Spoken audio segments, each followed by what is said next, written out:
मालवण तालुक्यातील सर्जेकोट समुद्रात मासेमारीसाठी गेलेली नौका सोसाट्याच्या वाऱ्यामुळे खडकाळ भागात आपटून नुकसानग्रस्त झाली। यात नौकेचे सुमारे 7 ते 8 लाखांचं नुकसान झालंय।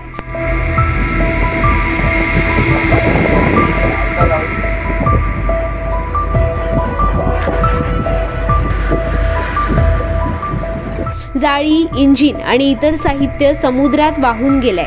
मच्छीमार राजेश शेलटकर यांचं मोठं नुकसान झालं असून सर्जेकोट बांदा येथील खडकाळ भागात ही घटना घडली आहे। बोटीवरील 4ही खलाशांना वाचवण्यात मात्र यश आलंय।